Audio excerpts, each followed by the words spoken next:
Buildings Academy podcast with Phil Zito, episode 333. Hey folks, Phil Zito here, and welcome to episode 333.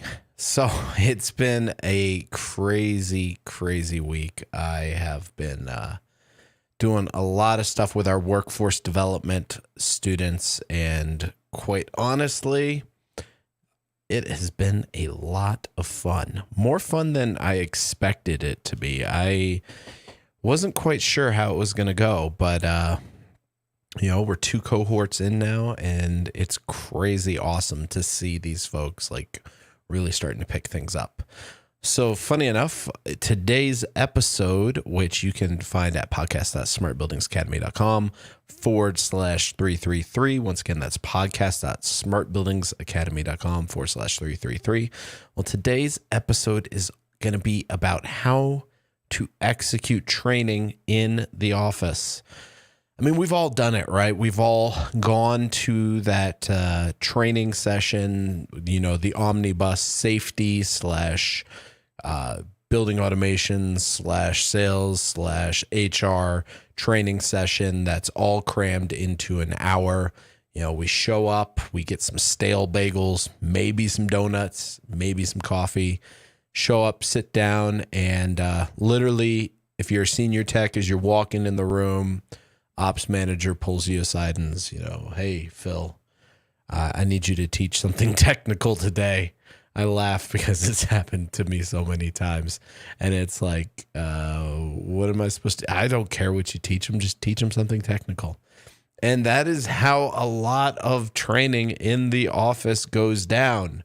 That is it. It is literally an afterthought once a month, right after safety training, but before the HR kind of updates.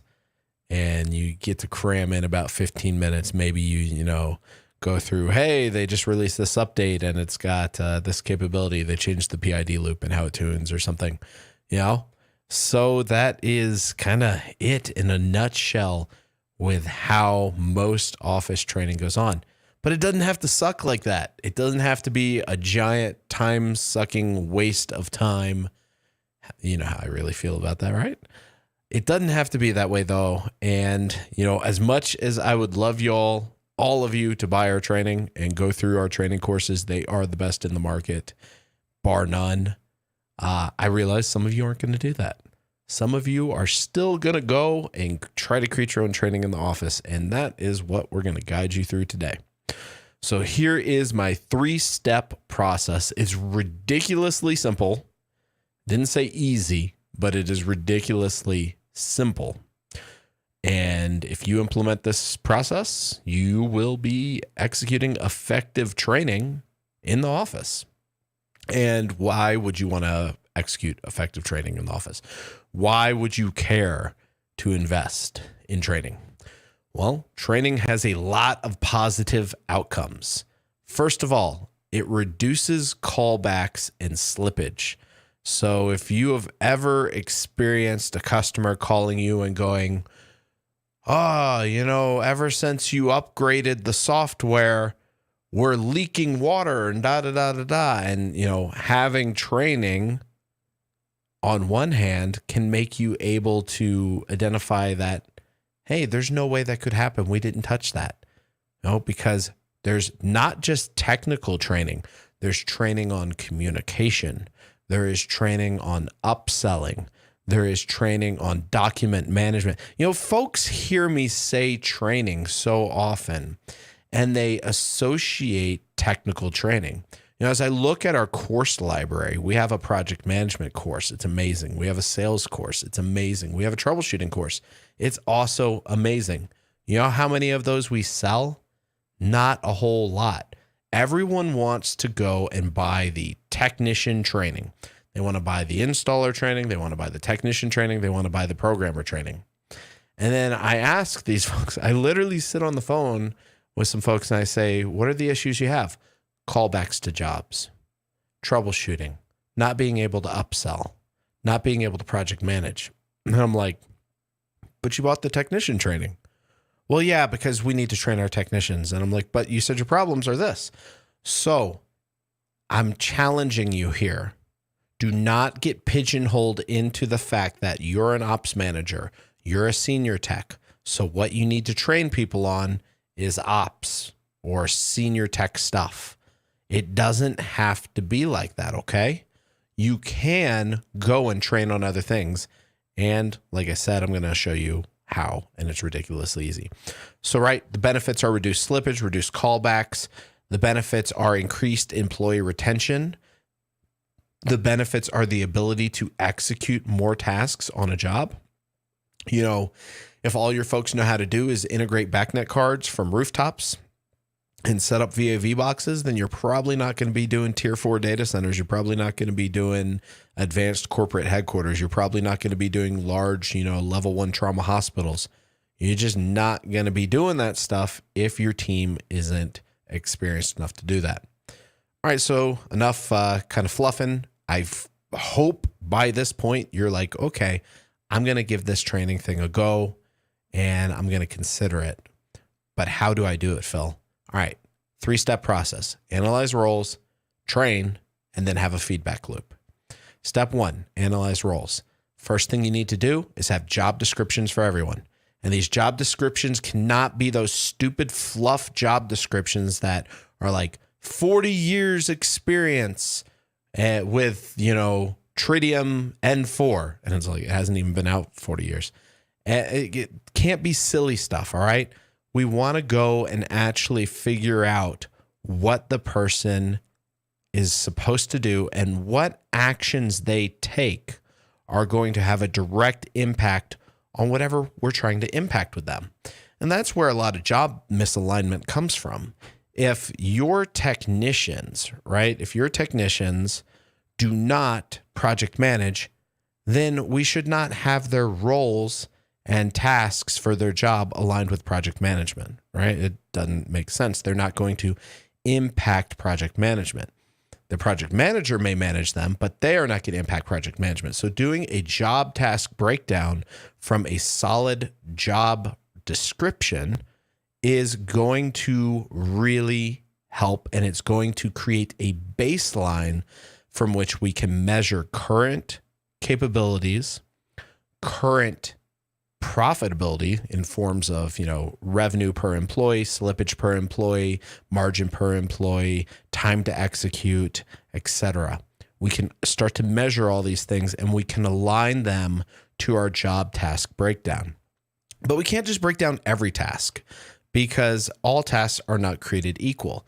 Going and wiring up an exhaust fan, while definitely important, is probably not as common as working on VAV boxes or working on fan coils or working on rooftop units.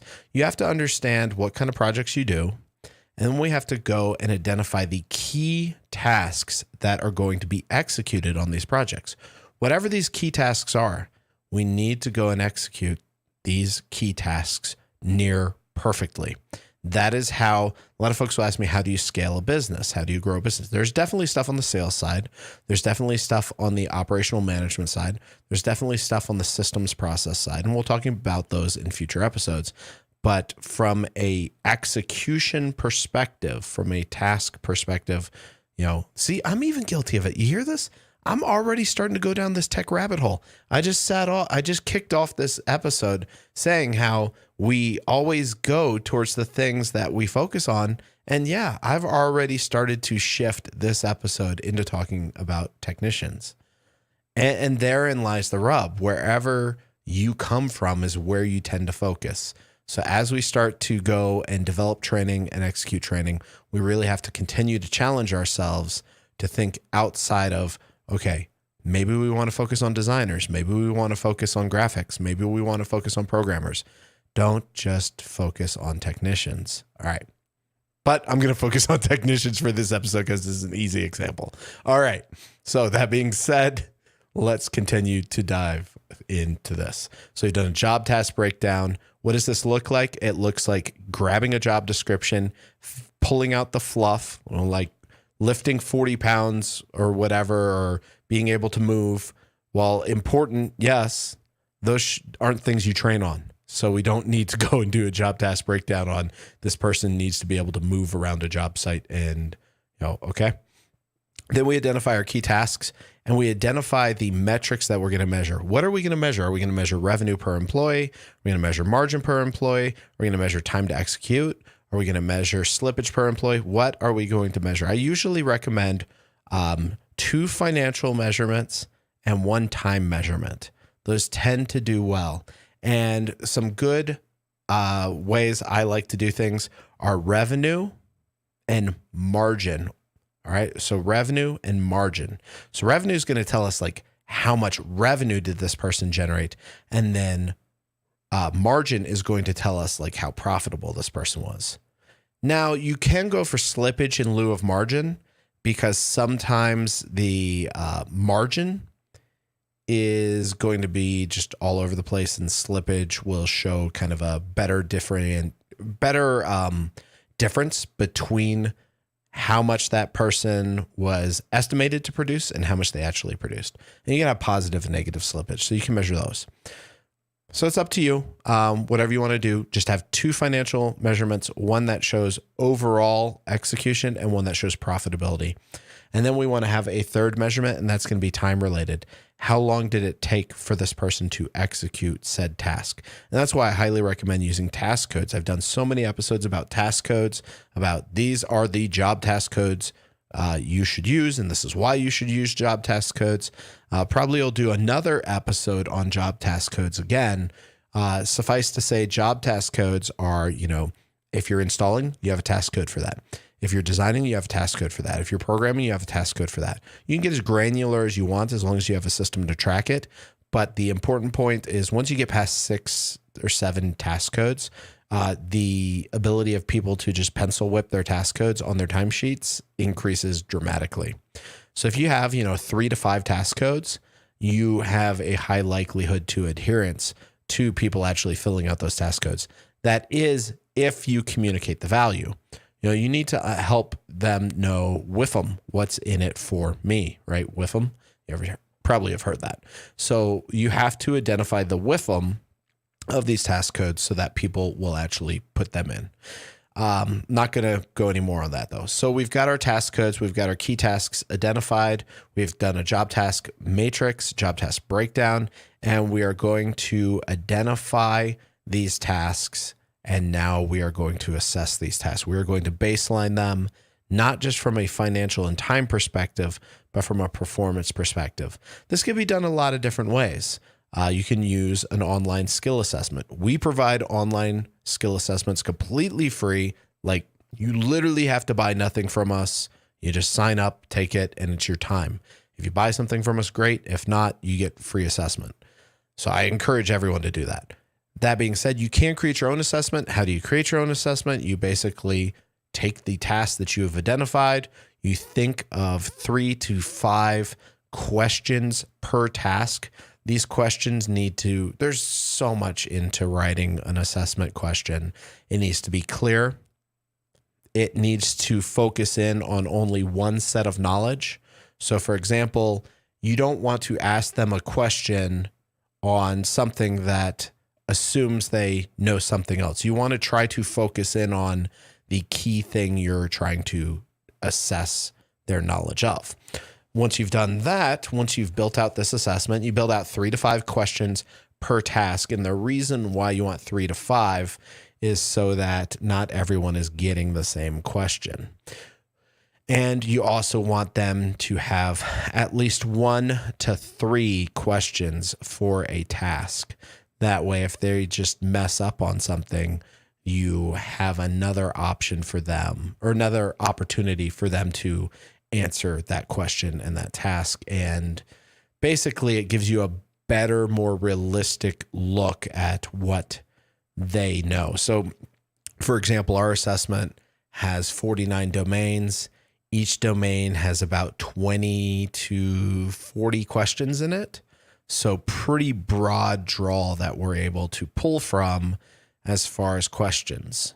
And then as they ask or answer the questions, if you see everyone getting a question wrong, Then you need to evaluate the wording of the question, and you need to evaluate the optional answers to make sure that it's, not a invalid question and it's just a bad sample. Okay, so at this point, you've done a job task breakdown, you've done a key task identification, you've started to measure what success looks like, both in 2 financial forms and 1 time-based form, and now you've assessed their skills and you've ranked their skills typically on a numeric ranking. Now what you have to do, and this is kind of wizardry, right? It's a little bit of science, a little bit of wizardry.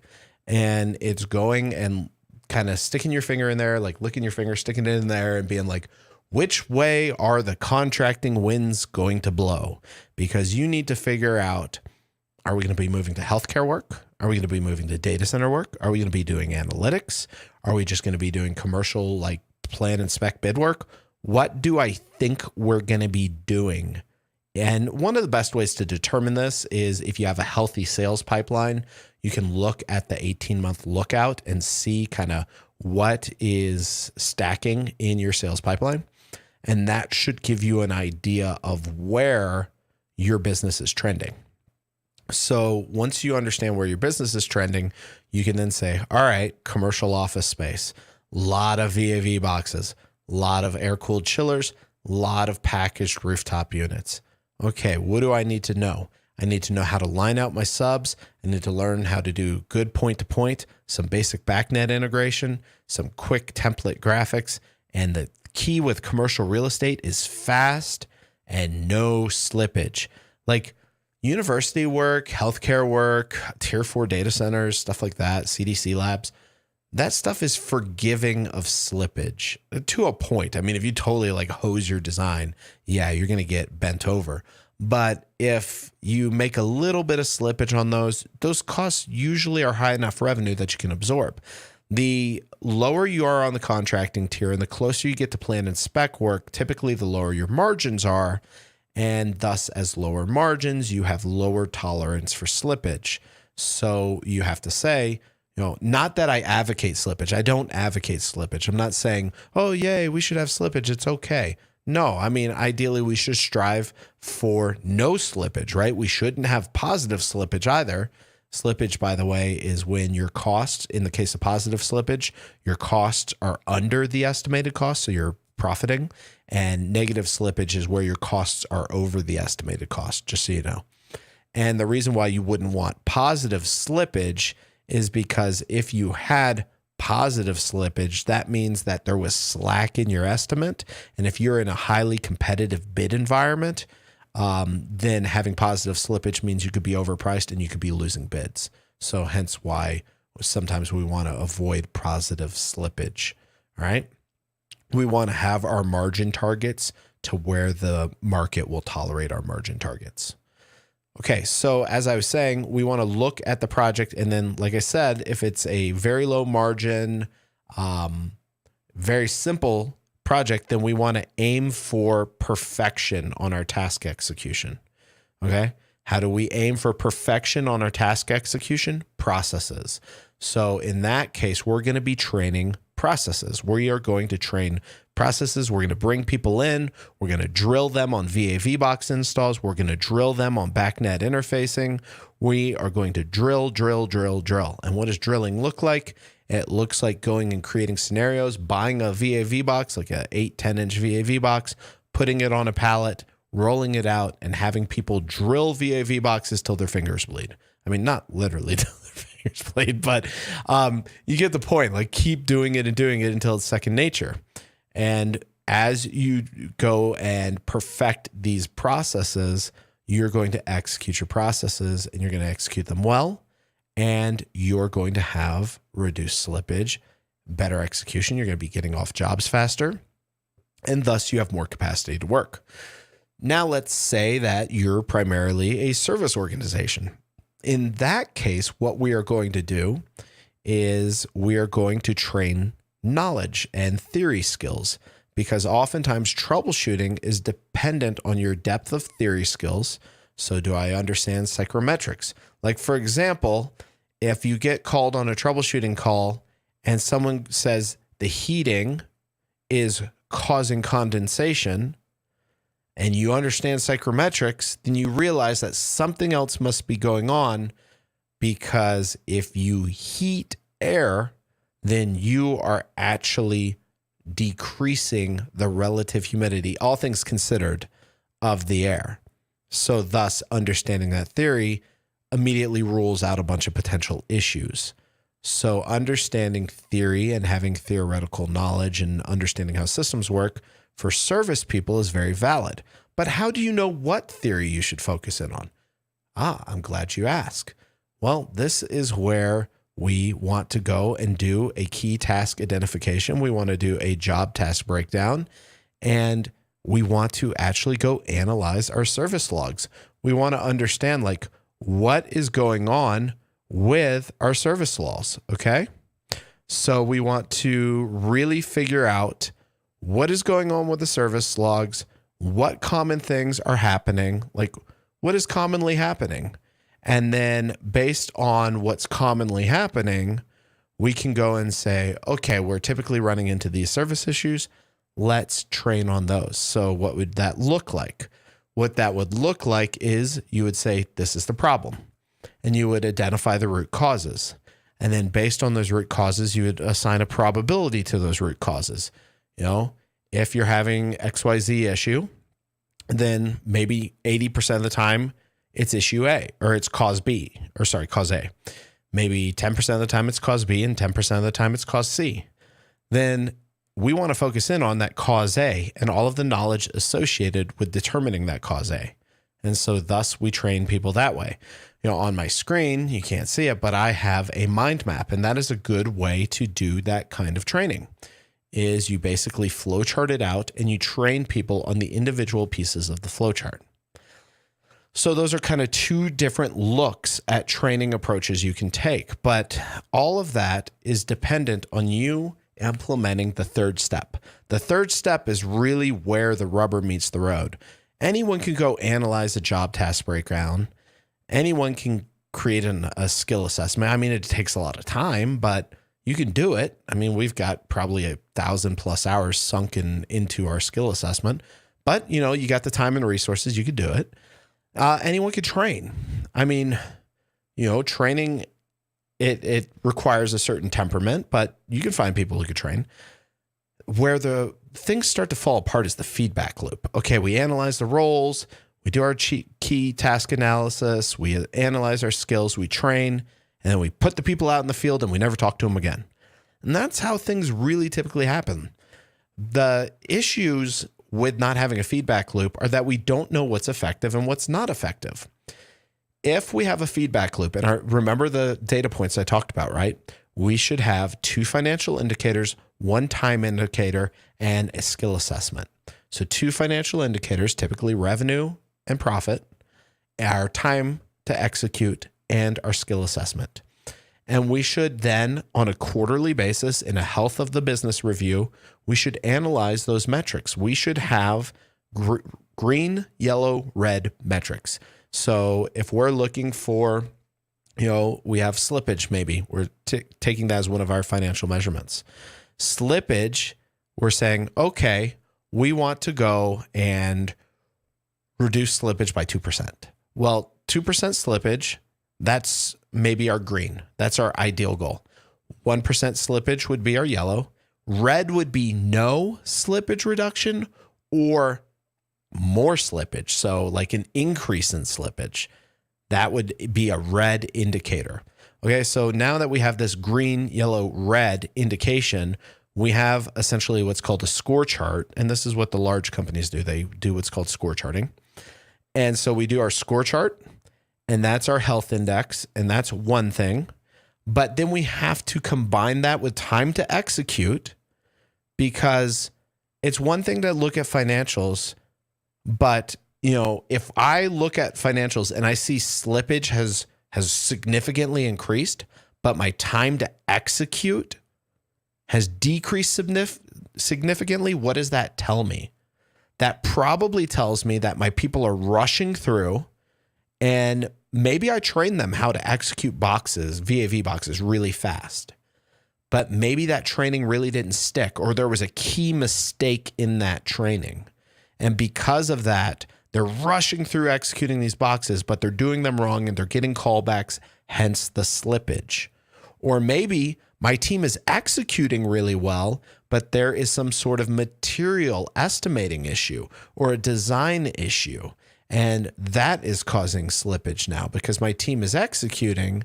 And the problem is we're executing more and more. And so we're realizing the ramifications of those poor design choices or the poor programming. We're seeing those faster and thus more slippage because my team is executing faster. So we have to kind of think through the causation of what's going on. So we do that, right? We say, okay, we've got those two things, right? Time to execute, financial metrics, and then comes the skill assessment. As let's say we figure out that the slippage is indeed being caused by the team executing. Well, how do we know where the issue is with executing? Well, then we reassess them and we see what has improved and what hasn't. If we let's say, once again, the VAV box example, we're having tons of issues with VAV boxes and we reassess them and they still don't know what the high and low port are on the air sensing for the VAV box. Okay. They don't understand high and low. And we find out, sure enough, we go and we look at the slippage and we look at the callbacks, and it's because people have high and low flipped.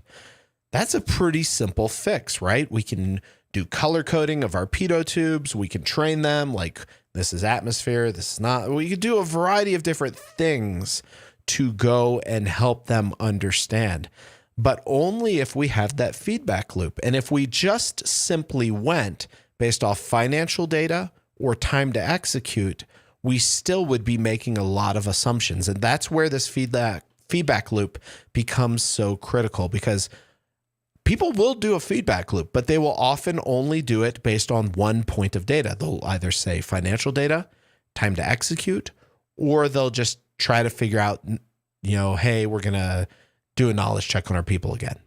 But they don't often do three. And by not doing those three, you can't get this thing called triangulation. With triangulation, we're able to say, okay, here's our financial data, here's our time to execute, here's our skill level, and we're able to determine where the issue is. Because as I mentioned with that previous example, if we just saw time to execute increasing and slippage increasing, we could not determine why that is happening. We could make assumptions, and maybe our assumptions are right. People have pretty good guts. But all it takes for a $10 million business to tank is to make a couple assumptions and make, directional changes based on those assumptions, and those assumptions be wrong. If we assumed that it was programming, right? We assumed that it was programming and we didn't do any way to validate that. And we went and started investing in all our programmers. We're sending them to programming training. We're working with them after hours, We're hiring better programmers. And all along, it turns out that the designer is selecting the wrong sensors and and doesn't know what they're doing or can't do takeoffs right. We have just sunk a lot of projects potentially, and maybe not sunk them, but put a lot of cost on the projects because of what's going on. All right, folks. So that's the 3-step process to how to train or how to execute training in the office. As always, you can find out any resources we discuss at podcast.smartbuildingsacademy.com/333. Once again, that's podcast.smartbuildingsacademy.com/333. If you are interested in doing job task breakdowns and analyzing your team's skills, that is a service we offer. We assess team's skills completely for free, completely online. You can find out more info about that at podcast.smartbuildingsacademy.com/333.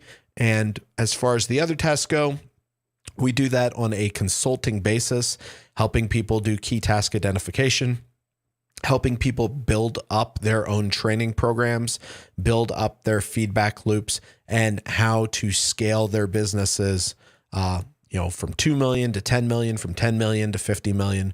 we advise people on that as well. Thank you so much for being here. And I believe this coming Wednesday, we're going to be talking about MQTT. I'm actually doing a paper on that for my master's degree. And so I thought it would be really cool to explore MQTT as it is becoming a technology set that more and more folks are adopting. And I thought it would be really cool for us to do a deep dive on that and kind of explore it together. So we'll be doing that on Wednesday. Thanks so much for being here. And I look forward to talking to you all on Wednesday. Take care.